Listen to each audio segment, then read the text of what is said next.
আমরা এখানে উপস্থিত হয়েছি ভাগবত কথা শ্রবণ করার জন্য এবং সাধুগুরু বৈষ্ণবের সঙ্গ করার জন্য। শাস্ত্রী বললেন, সাধু সঙ্গ সর্বশাস্ত্রে কয়, লবমাত্র সাধু সঙ্গ সর্বসিদ্ধি হয়। তাই গৌর হরিবল।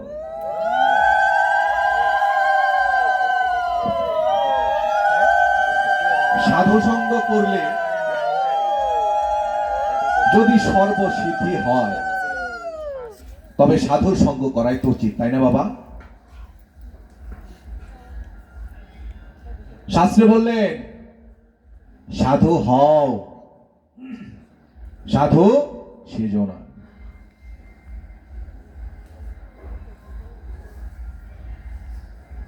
ভক্তি শাস্ত্র বললেন,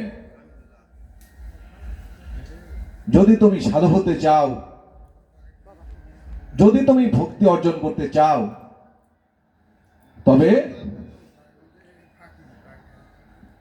তোমার কি করণীয়? শাস্ত্রী বললেন, মান হিংসা দ্বারা,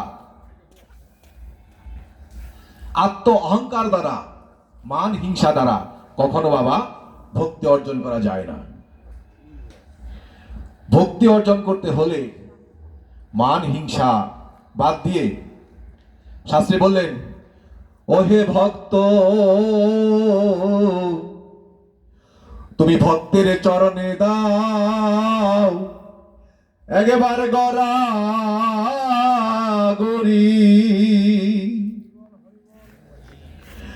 যদি তোমার ভক্তি পাওয়া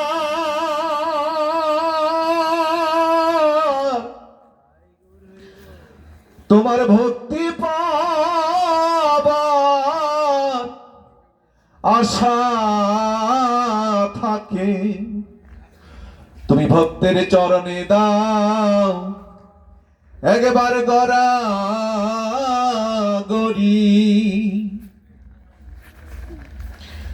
ভক্ত আমার মাতা পিতা,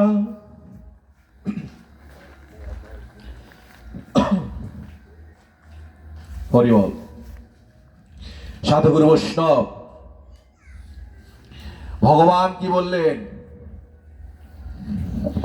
সমস্ত শাস্ত্র গ্রন্থে বললেন, আমা হতে আমার নাম বড়, আমার নামের চেয়ে আমার ভক্ত বড়। তাই সাধুগুরু বৈষ্ণব যারা ভক্তকে নিন্দা করে, যারা বৈষ্ণবকে নিন্দা করে, যারা নিজেকে অনেক বড় মনে করে, কৃষ্ণ ভজন সাধন তাদের জন্য না। তারা কখনোই কৃষ্ণ ভজন করতে পারবে না, তাদের মনে কৃষ্ণ ভক্তির উদয়ও হবে না। তাই শাস্ত্রে বললেন, সাধু সঙ্গ সর্বশাস্ত্রে কয়, লবমাত্র সাধু সঙ্গ সর্বসিদ্ধ। তাই হে সাধুগুরু বৈষ্ণব, আজ যখন এই ভক্তের বাজারে, সাধুর বাজারে সবার সাথে সবার দেখা হয়ে গেল, এই ভাগবত আসরে সকলের মহামিলন হয়ে গেল, হৃদয়ে হৃদয় রেখে আমরা হরির নামে দেই কোলাকুলি,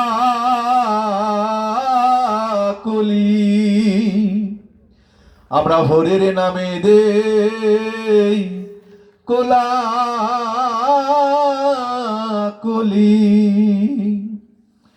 আমার তাপিতে পড়া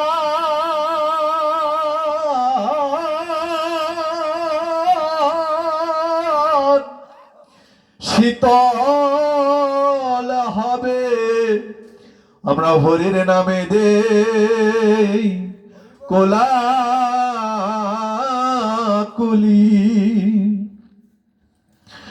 হরিবিনে আর কে বা আছে এই বৃষভ মান্ড মাঝে আমার হরিবিনে কে বা আছে। তোমরা সাধু গুরুর ধুলি মাখো, তোমাদের মানভিমান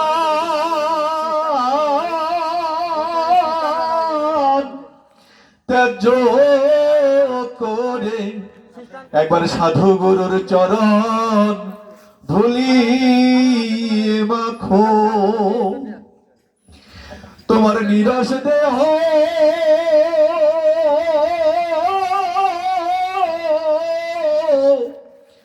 সরস হবে, তোমরা সাধু গুরুর চরণ ধুলি মাখো।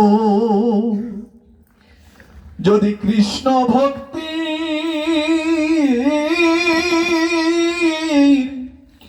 আশা থাকে, তোমরা সাধু গুরু বৈষ্ণবের চরণ ধুলি মাখো। তোমাদের তাপিতে পড়া শীতল হবে, একবারে সাধু গুরু বৈষ্ণবের চরণ ধুলি মাখো। তোমরা দাও দাও ভগত চরণ ধুলি, ওই চরণ ধুলি আমার ধুলি আমার পারে করি। তোমরা দাও দাও ভগত চরণ ধুলি। হে সাধু গুরু বৈষ্ণব